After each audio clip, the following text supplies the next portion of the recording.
आफरी जोधपुर में पर्यावरण, वन एवं जलवायु परिवर्तन मंत्रालय, भारत सरकार की ओर से भारतीय वन सेवा अधिकारियों के लिए आयोजित किए गए 5 दिवसीय पुनश्चर्या प्रशिक्षण का शुक्रवार को समापन हुआ।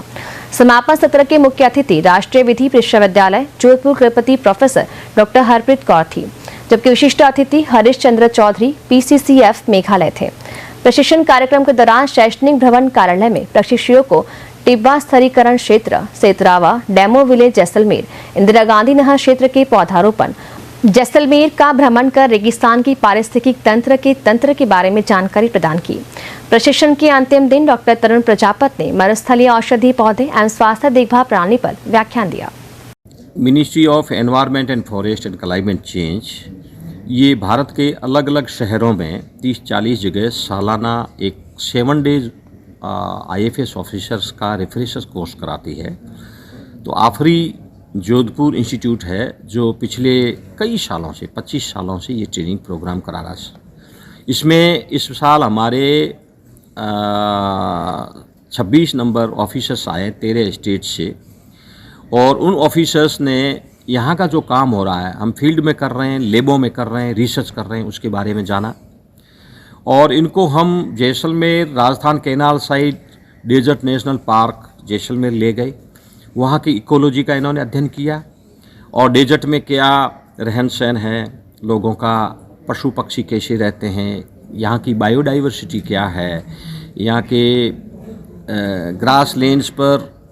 और पेड़ पौधों पर लोगों का और पशुओं का कितनी निर्भरता है, उसके बारे में अध्ययन किया। और इन्होंने जो अपने अपने स्टेट में बहुत जो अच्छे काम कर रहे हैं वन विभाग के थ्रू, उनके बारे में भी हम लोगों को यहाँ बताया। तो ये जो ट्रेनिंग प्रोग्राम होता है, इसमें क्या है कि भारत की जो वानिकी संपदा है और उसकी वो बढ़ाने के लिए, उत्पादकता बढ़ाने के लिए, गरीबों का, आदिवासियों का भला करने के लिए फॉरेस्ट का क्या महत्व है, ये सब चीज़ें यहाँ डिस्कस करके यहाँ से कुछ सीख जाते हैं और जो अच्छी चीज़ें हैं उसको ये अपने फील्ड में जाके लागू करते हैं। और हम भी क्या है कि इसमें हमारे क्या काम हो रहा है उसका हम प्रचार प्रसार करते हैं और ये जाके अपने अपने स्टेट में जाके उसका है जो बताते हैं कि भाई आफरी में ये रिसर्च हो रही है। ये बहुत बेनिफिशियल इसलिए भी है क्योंकि जो हमारा रेगिस्तान है वो धीरे धीरे बढ़ रहा था, उसको कैसे इन्होंने स्टेबलाइज़ किया है और यहाँ की जो राजस्थान की जो कल्चरल बैकग्राउंड है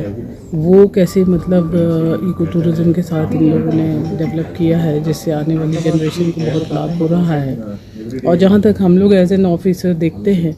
तो हम लोगों का जो देखने का तरीका है फील्ड में वो थोड़ा अलग होता है, एडमिनिस्ट्रेटिव पॉइंट ऑफ व्यू से देखते हैं। और जब ऐसे साइंटिफिक इंस्टीट्यूशन में ऐसे प्रोग्राम होते हैं तो वो जो प्रोग्राम है वो हमको थोड़ा सा साइंटिफिक बैकग्राउंड की ओर ले जाते हैं और जो पूरा राजस्थान है उसका एक ओवरव्यू हमको जब स्लाइड्स के माध्यम से दिखाया जाता है तो हमारा भी देखने का तरीका बदलता है और निश्चित रूप से ऐसे प्रोग्राम होने चाहिए। बहुत ज़्यादा स्ट्रेस साइट्स पर खासतौर से जो सॉल्ट अफेक्टेड या लवणीय भूमि होती है उनके सुधार पर काम किया। और मुझे ये मैं इस कार्यक्रम का जब से ये शुरू हुआ है हिस्सा हूँ और मुझे हर बार जो है जो सारे और देश से जो आते हैं IFS ऑफिसर्स, उनको जब मैं इसके बारे में बताती हूँ तो उनके लिए एक नया अनुभव होता है, क्योंकि सॉल्ट अफेक्टेड जो सॉइल्स होती हैं तो सबसे ज़्यादा राजस्थान और गुजरात में। जो आफरी का जो कार्य क्षेत्र है वो गुजरात में भी काफ़ी आता है।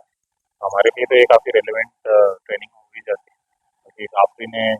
कच्छ के विस्तार में, सौराष्ट्र के विस्तार में काफ़ी काम किया है पास में, और अभी भी उनके बहुत सारे रिसर्च प्रोजेक्ट्स हैं जो हमारे साथ में कोलैबोरेशन में चलते रहते हैं। इस तरह का ट्रेनिंग हमेशा एक नया पर्सपेक्टिव देने में हेल्प करता है एज एन ऑफिसर ऑल्सो। और इस क्षेत्र में क्या आगे नए नए एडवांसमेंट्स हो रहे हैं, क्या फॉरेस्ट डिपार्टमेंट के थ्रू जो ये हमारे जो साइंटिफिक ऑर्गेनाइजेशन है आपकी, तो जो भी कुछ नया कर रहे होते हैं वो हमारे अधिकारियों को इसकी जानकारी हो और वो जब अपने कार्य क्षेत्र में जाएं तो इससे संबंधित कोई भी तरह का अच्छा काम किया जा सके या इनके साथ में किया जा सके या इनकी जो टेक्नोलॉजी है उसको यूज़ करके वहाँ पे आगे बढ़ाया जा सके। तो it is a very good opportunity.